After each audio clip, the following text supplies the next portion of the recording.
You absolute bloody legends. Welcome back to another episode of Fat Chat.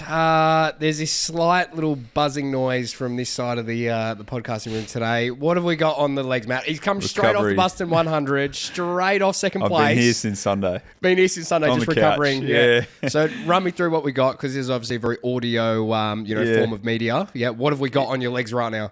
Recovery boots. Gotcha. We've got the Black Roll recovery boots. We've got the Black Roll recovery boots. Black Roll have been big supporters of me. Love Black Roll. And, vice versa for the last 3 years. But recovery boots you see everywhere now. Gotcha. Yeah, people think they need them. They do need them. Mm-hmm. But what's the purpose of them? It's probably worth an explanation. Is it to replace a massage? No. What is it? No. Because I've done it before. I go to a place and I have like the pneumatic boot. Yeah, you send me an image of your ice bath every time you're in there. Yeah. You know, and you put an hole in the yes, loved it. Normatec's a big brand. They were like the first.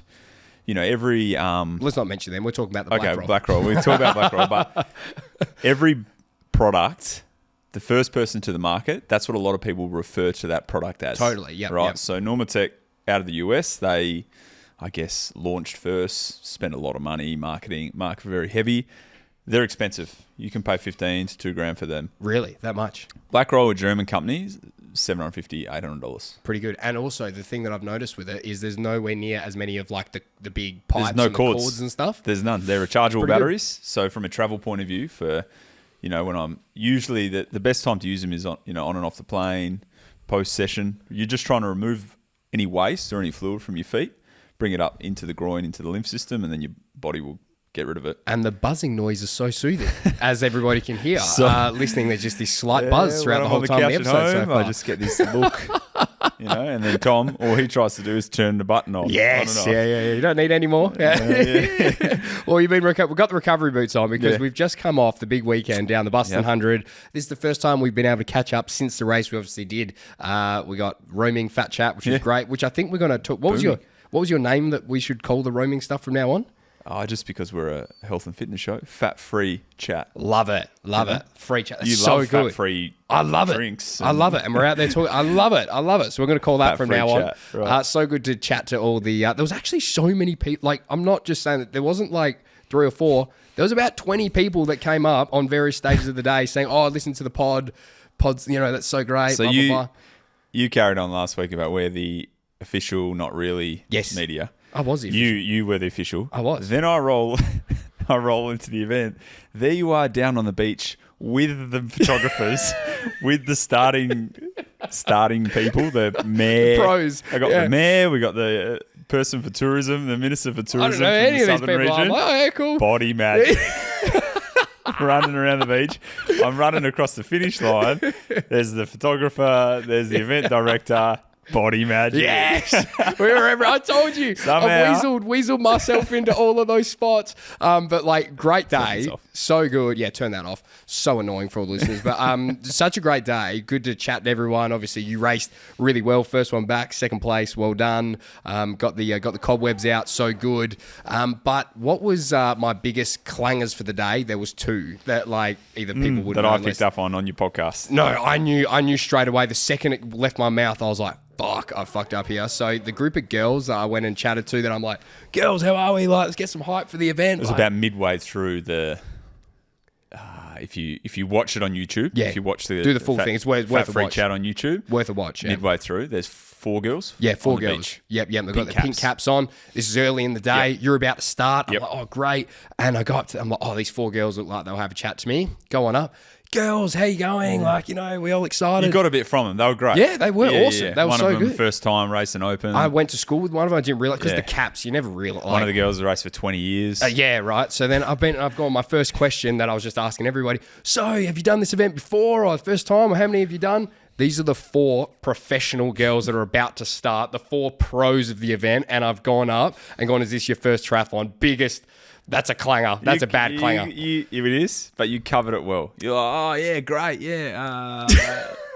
You excited still? Yeah, we go. It's my first time here. Yeah. Recovered well. One of them really helped you. Yeah. Dig yourself out of the big hole on the beach. That was starting to... The girls were great, and I was cheering for the girl. When they come and pass, I'm yelling out all the girls. I was going, yes, girls, yeah, the girls. So they were all appreciative of that. So that was great. Second clanger. I caught up with your coach, Chris, which was some of the I reckon, 5 minutes of some of the best content that I've ever got for FatChat.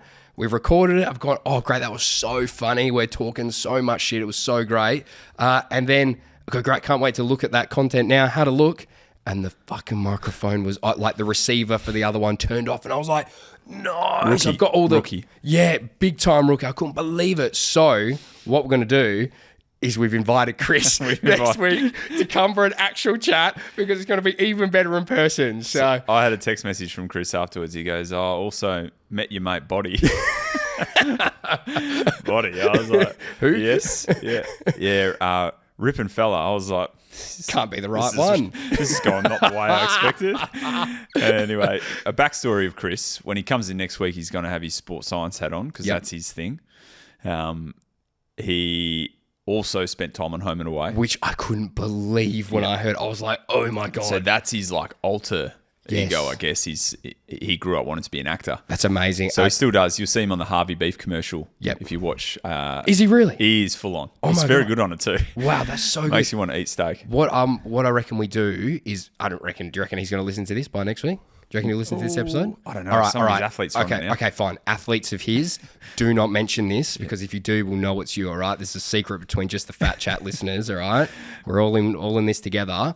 I want to get a script of Home and Away. Let's find a script from when he was there. From when he was there. I can ask somebody, I reckon. And then let's get just a clip and we'll see if he can be him. What was his character? I don't know. I didn't know this. Someone else told me. I was a Neighbours guy, like out of the two. Right. I was Home and Away, but it must have been. He doesn't look that old. Well, everyone will see next week. He's in good shape for definitely. However old he is. Yep. So let's do that. Let's get a little script. Let's stitch him up with that. Righto. If he finds out beforehand, we're going to know it's one of you listeners, all right? We're never going to trust you again. Don't say anything to him. So the actual race back for you. Well done. Second place. Thanks. Well done. Great job. How was it? I remember second. Yep. How was it? As you sent me last night, I actually got an image of an open butter. So this was you on the weekend. Soft as butter. Because you came second place. Yeah, Tom and I we sit there when we have our breakfast and I put my trophy there and I just keep telling him no one ever remembers second. Mm-hmm. See, the thing is, I know that that's actually true. Like, that is actually true. Something that I was lied to at school and I don't want him to go through the same thing. Winning is all that matters. But, look. Yeah, we're a few days on. You can always go faster, right?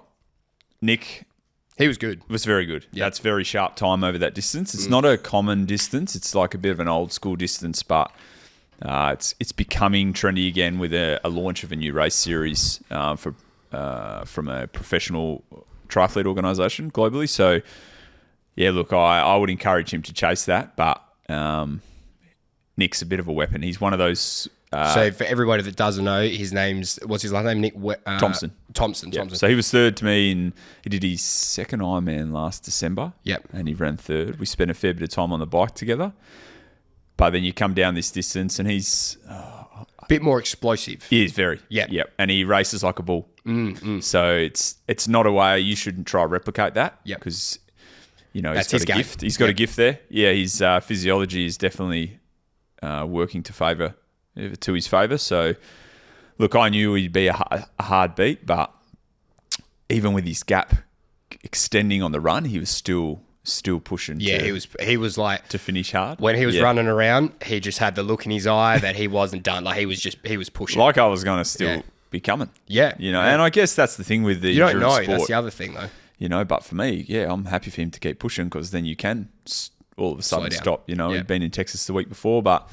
Which is crazy. So he was in Texas doing a full Ironman. 11 days before, so 13 days before. No, not even. A week before. Oh my God. So that was originally my plan to be in Texas. I could only just walk after 8 days after. Just. Yeah. He's, and it's being a bit younger helps. But it's also, you do a huge Ironman, you don't touch threshold, right? So it's very much an huge aerobic stimulus, 8 hours worth. Yep. So then you get a massive fitness boost if you recover from it properly.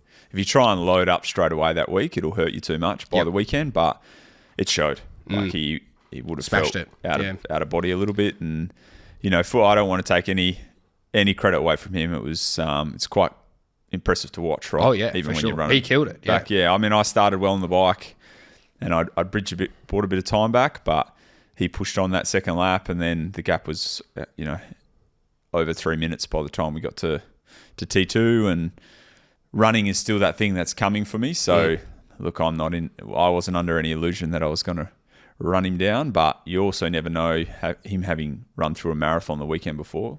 You don't know where he's at. Could be good, stuff. you could be bad. This is the thing. It's such a mind game, isn't it, with the top end stuff? Because you're wondering, you're fucked the whole time. Like, you're working and you're gassed the whole time, but you're thinking, are they gassed? Like, are they about to stop? Like, what's there? Like, it's like this. You don't know what's going on in their head. Yeah, exactly. Which is, I guess, like another element of it all, right? Yeah, and for me, I was just in a real training state where my load's been quite high, and I've kept it high through that because I'm not gaining more time to Cairns, right? So every day that passes is another day that I need. So you can't afford for me to rest too much. And yeah, I just kind of felt like that third gear, but that's okay right now.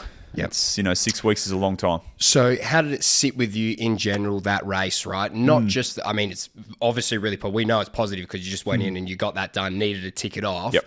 But what does that actually do to you? Like, I know you're joking about it, looking at the trophy. Does that light something in there a little bit for you that you're like, all right, cool, just all those other little extras and all those other little edges that you can sharpen, that you're making sure you do that? Yeah, I was really quick through transition, which is not common. Yep.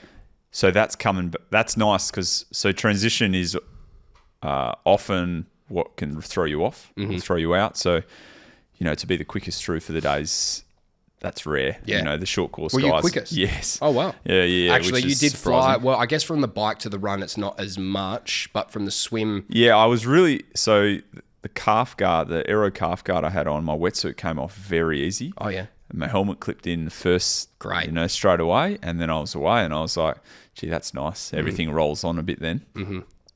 And then I'm still not committing enough on the bike. So that's been frustrating, where the last few days I actually feel a bit indestructible on the bike. Like I've had some really good days since, which is if you don't bury yourself in a race and you gain fitness from it, you get a bit of a spike as well. So I've had a good week so far. That's good. What I noticed as well, though, and like this is just being honest with you, when rocked up to the race, I could see that you were like, you're a bit nervous. Yeah, I felt it. I don't know, I wanted to be in my own space a little bit, which is hard when we're mic'd up. It's hard when I'm there going, put this on. But it's, it was... But it was more so that it was just more like, because it was first big event back, all the training stuff you built it up to now, the uncertainty with the foot, all that sort of stuff. Natural to feel that, but it must feel like a bit of a weight off the shoulders as well, getting that out the way, performing really well and doing what you need to do for it. Yeah. And then you're carrying the confidence into all the training that you're doing leading up for this last little block though, right? Yeah, because it's hard because people don't think 6 weeks is a long time, but when you do 40 hours a week, it's a lot of sessions, a lot of training, and a lot of time away from home. So, I don't know. There's a confidence there now in, okay, my shoe's going on fine, going to run. Yep. And my foot didn't. You sound more confident already today than what you did this time last week, talking about like straight up. Like 1 week on, you look and sound it. I felt myself during the race, just not, I wasn't going to the well as such. But, it's... The pressure of Busselton too is I've been consistently performing there now beyond 5 years. There hasn't been a long distance it's your home race. Ground. That's your home ground. I've been on the podium in every long course race, the May and December race, for 5 years now. So it's always like you could easily not too, right? And this was the one where I was like, I don't know yet. Like some of these kids are well in season, been racing a lot. But when you get on the bike, you just got to... Yeah, smash it out. Yeah, you find I knew my bike was coming back, so I needed to work hard there. Like I said, that's still coming. That'll be okay, but I'm excited now for Cairns. Yeah, that's good. You look back, like I said, the week difference, I can see it, which is great. Yeah. So, and no one's talking about, though, you're doing your recovery boots. Oh, my God, was I tired by the end of today. Yeah. Oh, my God, I was out there in the sun, talking to everyone, walking up and down. I've done 10,000 steps by the end of the day. I'm in the sun. I'm driving home after going, oh, my God, I'm so tired. Get home, have to edit the video. I had an enormous day. I'm still recovering. I'm so tired. I've been... that was only the 100 distance, right? So the race... And also, you do it quite fast. 3.5 hours, right? Compared to and then you left. I else finished and you left. Sorry to everybody else, but Madge wasn't there to see you. But you think an Ironman, it's so taxing. Oh my God. So, your friends and family and stuff, and they're hanging around there all day, and you get back to the house after the full distance. Yep. They are just as wrecked as you are. Yep. If not more, because they haven't had the caffeine, and they don't have the the sugar, adrenaline. the adrenaline. Yeah. Then they're just the waste in the body. Totally. So, I mean, I've spectated and been at a number of full distance races, and your legs just like dead. Yep. Aching by the end of the day. I'm glad there's some praise for me and some thanks and some sympathy. Yeah, I Thank appreciate you much. coming down. I need to publicly thank you and Beck for making the trip. I wasn't sure if it was to find a wedding venue, but I actually feel it was more just to get around the people. And it was just to come and see you do your big comeback race because, honestly... You only get one of them. You only get one of them. No, you've had a few now. There's still maybe more. There may be more. But no, we looked at a few. It was a successful weekend. We think we've got a venue. We watched you do your thing, and we talked to all the FatChat people, so it was a great week. More FatChat fans in triathlon than you thought? So many more. I said to Beck, I was like, Beck, I've got not that the event gave me an itch to do another triathlon, but I went. People asking the question. People are asking. All the feedback on the messages now. We'll talk later. We'll talk later. Beck, don't listen. All right, FatChat listeners, we have got someone very, very special for this next little segment here. So a little bit of like a run-up to this segment that we're going to be doing and the journey that we're going to be starting and keeping up with over the next few weeks. So we've got me and Matt's 16-week running program that we've been speaking about on the pod. Everybody, I'm sure, has been hearing about it. That's designed to take you from 0 to a half a marathon hero in 16 weeks. It's going to be so good. It's designed for beginner runners, someone that's had no experience before, maybe is, looking for something a little bit more challenging to do, a little bit outside the normal, and we're putting together this great team. So what we wanted to do was we wanted to pick someone that's part of the team and follow their journey and hear all the updates and all the ups and the downs, and bring everybody along on this journey with us. And who I've got on Zoom with me right now is Will Schofield's wife, Alex Schofield. Alex, welcome to FatChat. So good to have you on. Thanks, Gerard. I'm so excited about this. So me and Alex have been chatting over the last couple of weeks, and she is going to be part of our 16-week run program, and we're going to follow your journey, Alex. How excited are you to be part of the FatChat podcast? We're going to be following the highs and the lows. Oh, I'm super excited, but I'm also really nervous because apparently I'm announcing today in October I'm going to do a half marathon. So yes. It's serious now. It's not just talk. Exactly. It is very, very serious. But what I love about you signing up, Alex, is I'd love to get like a little bit of a background, and tell all the listeners a little bit about you, about your family, your lifestyle, what you do for work, all that sort of thing. Because this is something that you've never, done before, like running an endurance event like this. And a half marathon, it's a really impressive distance to do. And I'd love to know, I guess, like the motivation behind it, and just a little bit about you. Okay, well, I've got two little boys, one who's almost 6 and the other one is 3. And I've got my own Pilates studio in Lathlane, which I opened 6.5 years ago. So I suppose when I became a business owner and a mum, I kind of started to neglect myself because I love what I do and I love my boys and I love being a mum and a wife and a friend and love all my clients and stuff. So I suppose I kind of haven't done very much for myself. But at the same time, when I do exercise for myself, I find it really hard to do, to kind of stick to any sort of structure because Will's work schedule's a mess and my work schedule's erratic as well. Yeah. And then kids as well, right? So it's pretty wild and it's pretty hard to kind of plan and stick to a schedule where I just go, all right, I'm going to go for a 5K run 3 times a week or whatever. So that's my excuses, right? And I suppose how I kind of look at this program is like I'm actually pushing myself because I've done the 12K HBF runs and city to surf and stuff, obviously pre-kids.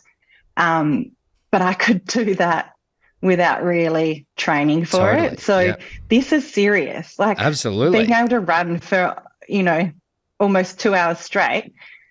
It's going to be awesome. I probably won't be that fast. 2 hours. We'll be stoked with 2 hours. That'd be so good. But I think you hit so many great points there, Alex, that the everyday, person that has got a busy work schedule, you're trying to work that with your partner, around your family, all that sort of thing. It's really hard to navigate and find time for you to, be active and do a little bit of something for you, or something challenging that's like just for you.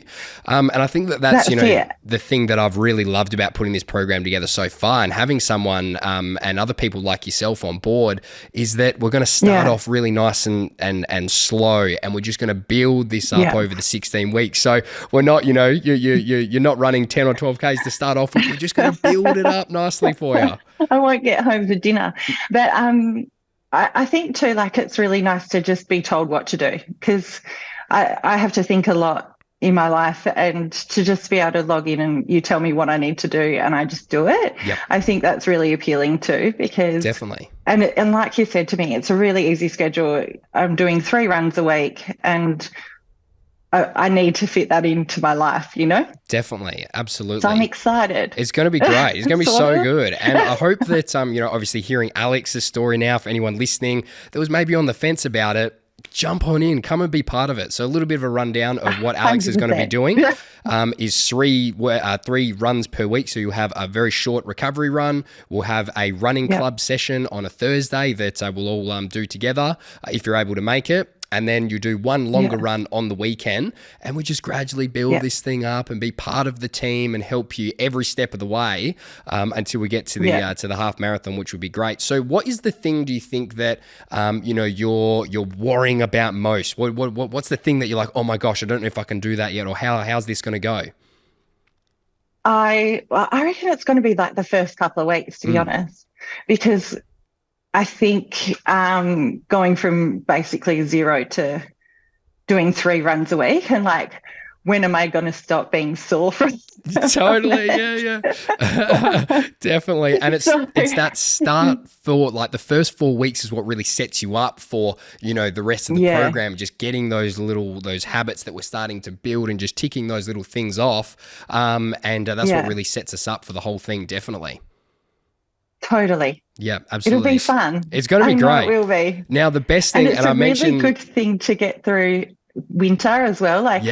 Because it's getting dark and it's cold, and if it's raining, I have to answer to you now, so I have to do it. Yes, you do. And the best thing, which we spoke about off air yesterday, is you'll be amazed. So when I did my Ironman stuff, half the reason I think why I got through it all so well is because I was keeping such a log of it and telling everybody about it on social media and stuff. So people would just know, oh yeah, you're doing that thing. So people would ask me, and that was like my social media accountability. So we've got that with you because you're going to be on the podcast and checking on in. There is no backing out. There's no backing out. So if anybody sees Alex slacking, this is who you come and chat to. You message FatChat, you message Body Magic, and we'll make sure that she's getting all of those sessions done. But Alex, I'm really looking forward to getting started in a few weeks' time. I want to, document all the highs and all the lows that that you go through to get there. I can't wait to see you achieve the half marathon. It's going to be so great. Same. So good. I want a prize at the end where 100%. Will giving me a prize of some kind. 100%. We're going to talk the prize next time that we check in. You have a think about what you want, and we'll make it happen. All right. Done. So if anybody wants to sign up to the program, the sign-ups are now open at www.bodymagic.fit. Running program, nutrition plan, weekly check-in with a coach, our weekly run club, and be part of the FatChat and running club community. It's going to be a whole heap of fun. So Alex, thank you so much. Let's get to work. Thanks, Gerard. Okay. Love your work, mate. Bye. Thank you. Bye. Hey guys, Dan from BackChat here. While Gerard's mum is a real doctor, this segment is for entertainment purposes only. For specific medical conditions, make sure you seek the advice of your own doctor. Let's go. Play that song. Oh, yay. Dr Majic, give me the news. I've got a there's going to be vaginal thrush and lumps on the walls, and we need you. Cars or at the gym or wherever they listen to FatChat, and they're just singing that song, going, "We love the Dr Majic song." It has to be happening somewhere. Dr Majic, welcome back. Oh, thank you. And we've got you got some props on there, Matt. Just how I roll now. Just how you roll. Yep. He's got the stethoscope on. You've got your lovely jacket on. I've got the white lab coat on. Yep. For the segment now. But Mum, we've got 6 more questions for you. We've been having stuff sent in. If you want to contribute to the segment, hit me up on any of the socials or fatchat@backchatstudios.com.au. So, first question I've got for you, Mum. What are the long-term impacts of sports head injuries, and what is CTE? CTE. So it's chronic something encephalopathy, traumatic encephalopathy. Yeah. So it's a head injury. So head injuries are they can be accumulative. So most people have a head injury they know as concussions. So you get a knock to the head in a sport, and a lot of the sporting bodies now have very good rules around that, so that we know that it takes time for the brain to recover after that. So they'll often, people will be off for a couple of weeks after a head injury. But long term, we do know that if you get repetitive head injuries, that could impact your brain down the track. We're talking 9 or 10 years down the track. In particularly high impact sports like boxing, AFL, what else? NFL's NFL. Yeah. So much in the AFL going on right now as well. It's a big thing. 21 days now, something, is it? Yeah. No, I think it's only 14 still. I think. Well, it was 14. Perhaps they're looking at increasing it though. Yeah, I mean that may help, but we don't. These are all sort of arbitrary times that they're putting on. So we don't really know how many injuries can you sustain before you develop, long-term problems. Which and the long-term sort of problems that people develop are often, problems with their mood, their energy. They can become erratic behaviour. So it could affect the frontal lobe, and in the long term, people can develop motor, like neurodegenerative sort of symptoms, like the shakes, problems with their balance. Of course, depression is always the big one, and ultimately more likely to get something like dementia, where they actually have problems with their memory. So I interviewed this guy called Justin Kazitsky. I don't know if you remember Justin Kazitsky. He played for St Kilda. Yep. And he was like, the number 1 draft pick, and he was destined for this big career, whatever. He had a really, he played 200 games or something.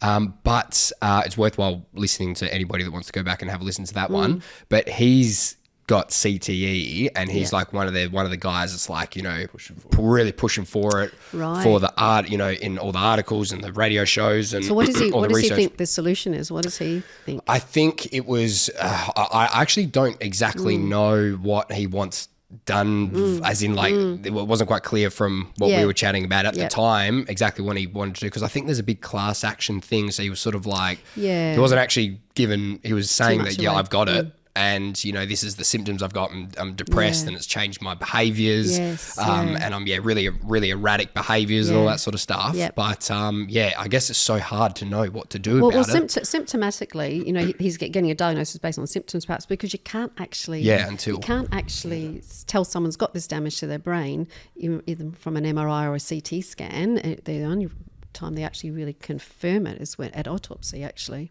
Wow, so it's crazy. It's a nasty thing. But I guess all codes of sport should be looking at trying to reduce head injuries for people, how they can do that, and maybe rules around that, and penalties for people who sort of on purpose injure another player. They've definitely got to be more rules about it. I think even wearing protective gear on the head and stuff may or may not make any difference, because it's still a knock. It's very much a tolerance, isn't it? Like you hear people, if they get hit one more time in the head, they've got to call it a day or retire. Just because initially on that, like once you are concussed, if they do a head scan, is there some light swelling? There's nothing to find generally. Nothing to find on concussion, and even when you've had many concussions, there's generally nothing to find. So that's probably why it's like always been like overlooked up until more recently. Yeah, right? I think so. I think the general gist is, it's a temporary thing. You'll feel like this for a couple of weeks, because people often after a head injury can get headaches and confusion and feel just not themselves, tired. But usually it passes, so you think, oh well, then we're okay. So we don't really know how many head injuries you can have before it's not okay. Crazy. Yeah. There you go. Wow. Matt, second question. What do we got? Topic, very contextual. My feet often go tingly, or I have pins and needles. What could this be?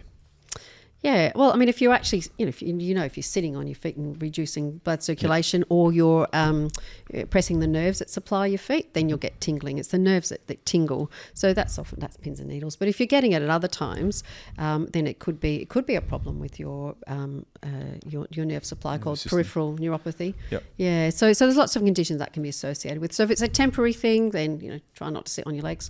If it's something that's more chronic, then definitely go and see your doctor about that. Yeah, great. Or if you're wearing too tight of shoes, pressing on the top. Well, that could do it. Yeah. Yep. That's just the cutting off the circuit. That's the same thing about sitting on the leg, I guess. Similar sort of thing, right? Yeah. Pressure in weird spots. This next one, I got this from TikTok. This is a great one. I can't wait to hear this answer. TikTok back at it again. If someone is born deaf, what language do they think in? Yeah, right. Interesting one. Well, if someone is born deaf and they've never actually heard language, No sound ever. Well, then they don't actually think in a language. They think in, but they may do sign language or braille. So they'll actually there's two parts in your brain that convert sound into speech for you to think about. So Wernicke's part is one of those parts in the brain. So the Wernicke's part of the brain will actually change their experiences into braille or into sign, just like we do with language. Okay, wow. So, yeah, it's really amazing, isn't it? But if people have had language before, then they'll keep that, Of course. and they develop. So if there was nothing, they're going to create their own, but not own. Well, it's going to be sign language. Well, it's sign language that they're learning over time, but you can't learn speech if you haven't heard speech. You can't hear. That's why it's actually very difficult for people that are born deaf to actually to learn the normal written word as well. That's really difficult for them. Yeah, but sign language is something that they can learn. Right. That has meaning for them. Communicate. Right. Yeah. Crazy, Matt. Actually, sorry, I'm just going to elaborate on that. I was having a discussion just based on having a 2.5-year-old. Yeah. You read them books and they watch TV and whatnot. But you don't sit there with the book and be like, this word is my. You say it like my. Like you read them books and they see the pictures but they still, as humans, we still create the language ourselves. Yes. So this actually makes a bit more sense in terms of the brain will find a way to create some sort of a communication avenue. Yeah, absolutely. The brain is incredible, isn't it? So if it's not getting that auditory input to actually, because if you've never heard the sound of my, you can't really read it, can you? You can't really read my. Yeah, and just I guess when the kids say it, it's just like you got to turn and be like, it's amazing, isn't it? So is he learning? Is he learning the words as you go? He can pick them up now. He does. He can fill them in. Now. We can't. We have to be careful what we say now. Yes. Incredible. Matt, over to you. What do we got? Is it true that some people can taste colours? Yeah. Some people can taste colours, and I think wow. Some people can. Some people can. I think it's I don't think it's a very common phenomenon, but some people can, and that's because their brain has a lot more receptive to different stimulus from different senses. So, for instance, a sense that you think you should just see the colour, they can actually taste it as well. So they've got two senses working. Sorry, as in if you're just looking at a colour, you're going, I can taste that. They can actually taste it. Now, some people... but orange is like obvious, right? Can you taste an orange if you look at the word orange? I'm actually just looking around the room right now. Matt can taste an orange. I'm looking at the blue scarf behind you. Yeah. I feel like I can taste blue. You can taste, and what is it? What is it? Like I can and what does it taste like? Is it icy? Powerade blue. It's hard. It's like saying just describe what a colour looks like. Yeah. You can't it's hard. No, it's not a Powerade blue. It's like... But you've actually got the taste though. I feel like I've got the taste. Well, people that are, say, neurodivergent have a lot more sensitivity to different senses. They are more likely to have that. But of course, unless someone actually asks you, you would think maybe that's normal. Wow, that's crap. I'm looking at that green over there. I don't like the tataste of green. Think of vegetables, right? Yeah, no, well, just that. Think of disgusting smoothies that you try and make. Like that scarf over there, like that. It's like it was golden and green. Kids poo. I don't know. That just doesn't do any good. No, well, there you go. So some people do have that ability, and some people can actually, if they hear something, they can actually visualize things as well. So there's a mix with the senses. Yeah. Crazy. Love that. Next question. I'm in my 20s, but I still have very bad acne. Why is this and how can I treat it? Yeah, it depends how bad it is. Certainly acne tends to start, from the time that you hit puberty. Even younger kids, though, occasionally get a pimple or two, but it's usually from the time you hit puberty. So it's hormonally driven. So it can be throughout your life, actually, but most people it's in their teens, in their 20s, perhaps into their 30s.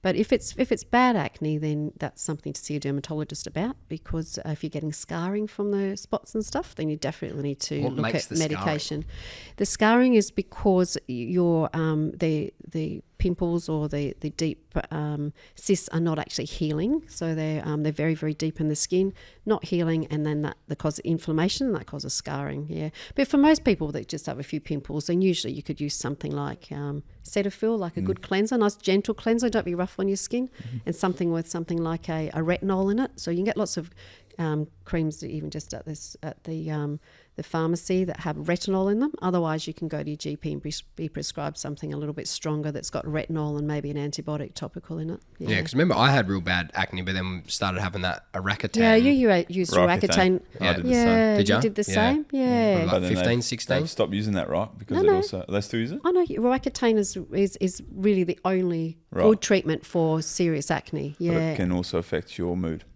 Yeah, that's an interesting one, Matt, because they've looked at that, and they, perhaps there was a thing to say, perhaps, being on Aracatan could make young people more suicidal. That was a huge thing. But then when they've actually looked at the studies, they actually thinking the reason that could be is that people have really bad skin. It often, affects their self-esteem, and so they feel pretty low anyway. So it could be that it's quite a coincidence. But we always warn people if they're going on Aracatan to be very, aware of their mood, and that would be one of the assessments that's done before they commenced it to see how they were feeling. Acne's a disease, right?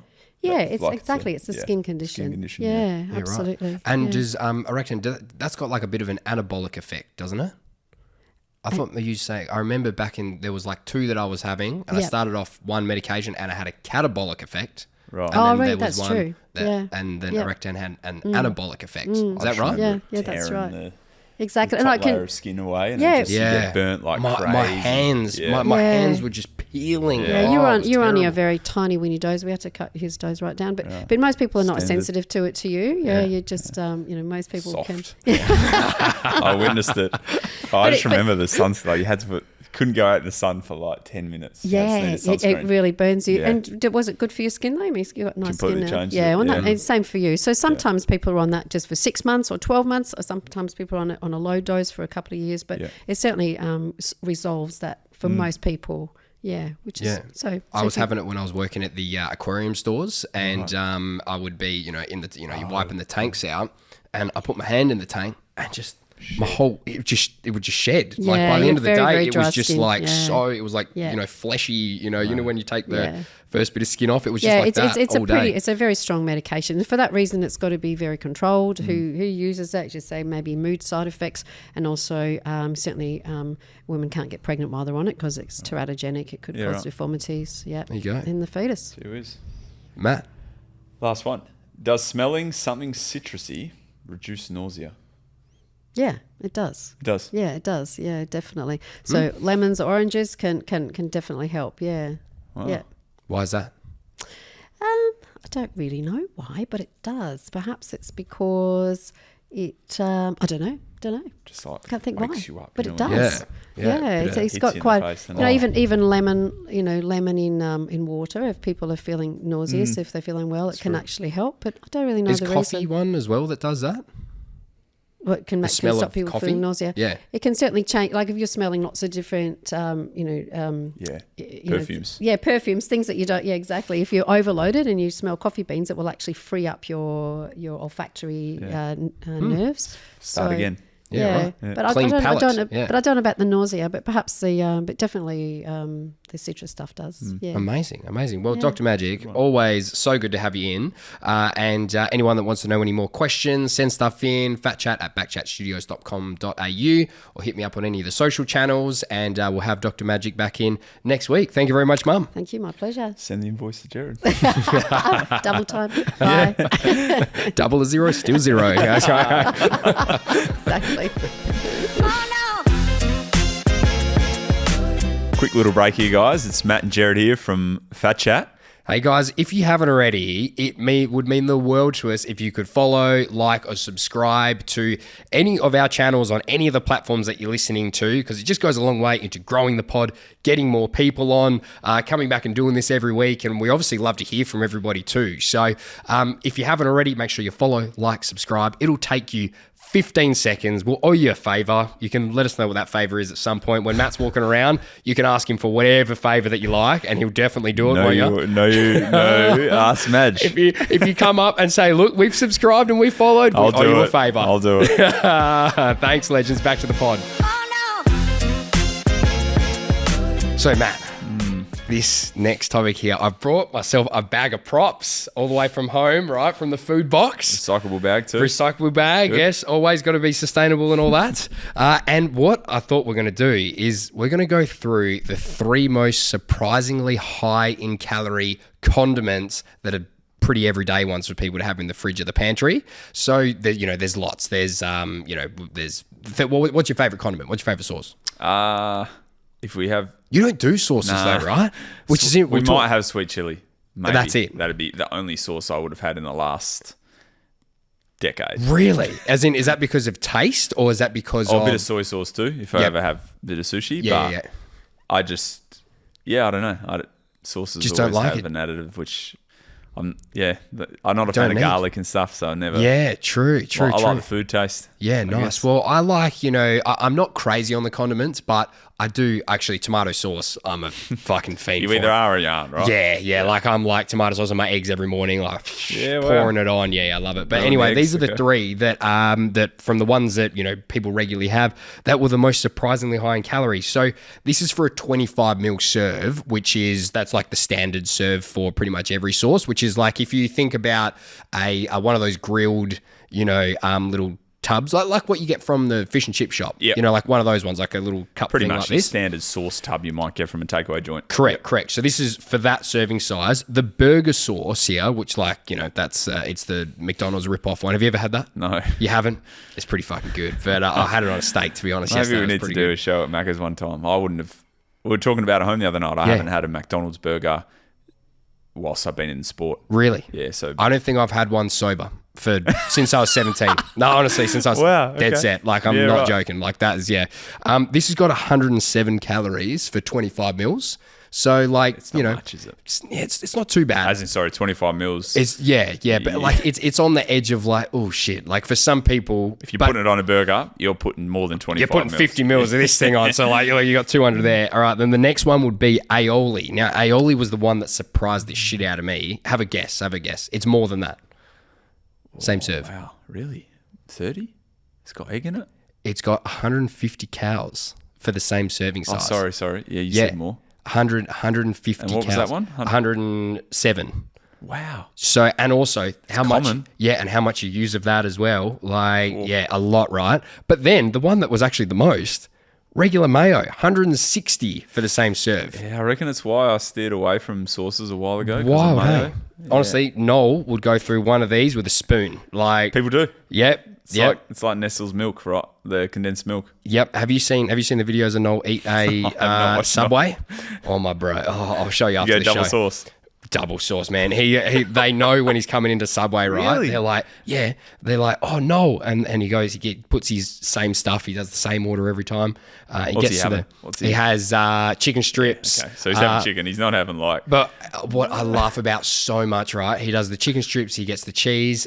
And the way he does the salad. You know how you work down the board, you work down like that. He makes them start every time over at the lettuce, which is the last one. He goes, lettuce, and they're like, okay, cool, and they're thinking about to wrap it up. Oh no, and then back to the start, and then he does like the carrot, and they go, oh no, and then the pickle down the end again. They're like this. They're like, what is going on? He knows Tetris. Yeah. And it gets to the mayo, and this is like they all love it when he comes in because I think it's the funniest thing ever. He's like, all right, what do you want? He goes, mayonnaise. And he goes, yeah. Shakes it up, and he goes more, and he does this more, and he keeps going, and this sub is just dripping in mayo. It makes me sick, and I just let it happen because it's kind of funny, and I'm like, oh my god, and then he's sitting there when he eats it, and he's just licking it off the paper, like he really. He's a fiend. Like he'd go. I'm saying he'd go with that with like a spoon. So he'd be. If there's people listening that would lick plates from mayo, send us a message. Send us a message. We'll send you some help. Yeah. Or we'll link you up with Noel and you can both get a Subway order together.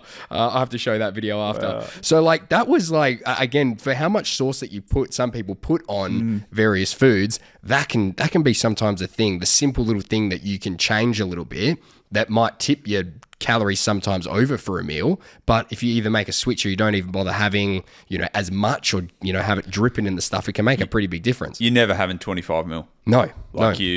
Most people, even when they have chips, would go through multiple little tubs. Oh, you might have 100 mil. 100%. So it's like wasted calories. It is. Is a way to look at it. It is, but it's, I guess, again, it's all about the dosage, right? So if you were doing the 25 mils on this stuff, okay, could you probably fit that in? You could, yeah. Yeah. But sometimes there's often like other switches that you could do for them that are way better. So the 3 that I found that were probably the most surprisingly low, like good bang for buck calorie wise. Back in the bag. Hang on, let me get it out. So the ones that were the best were barbecue sauce. Barbecue sauce got 45. Bit of a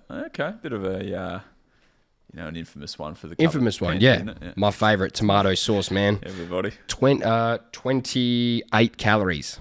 You get, if you ask for that at a steak restaurant, you get judged. There's a reason why it's empty. Yeah, I love that shit, right? But then the one that is probably the best bang for buck in terms of like breaching the gap between the stuff that you like and actually getting something that's not bad calories is the Nando's Peri-Nase. 78 calories for the same serve. And we're not supported by Nando's. We're not either, yeah. No, and have you had that?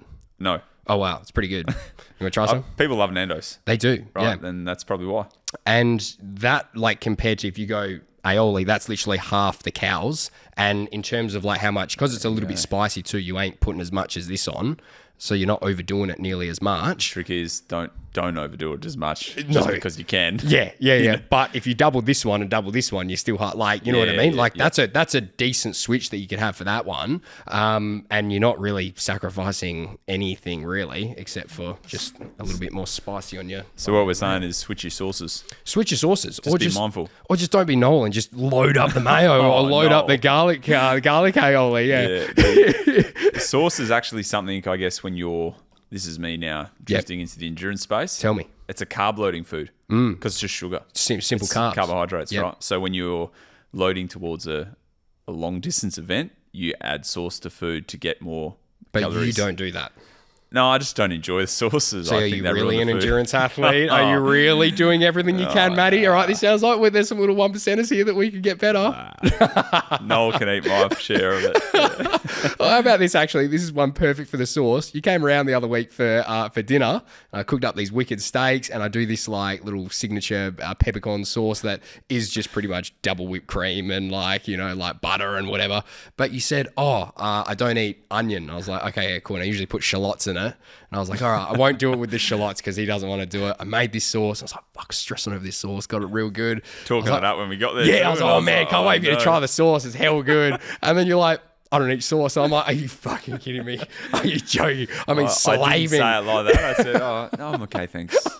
I'm okay, mate. Your steak looks fantastic. Yeah. I'll have that. There's a tear running down my eye going, God damn it. I walked outside with my steak and you were probably threw it at me. But if there's any other foods that like people think that, are either tipping their, cow's way over or that's their little guilty pleasure or anything like that you want us to like run you through either something that could be like a switch or how to better incorporate it with your diet or anything like that, send them in. Keen to hear. But don't load your sauces up too much. Be a little bit careful. Don't do Noel on the Subway. And Nando's Peri-Nase and tomato sauce and barbecue are the best. Speak to you soon, Nando's. Yeah.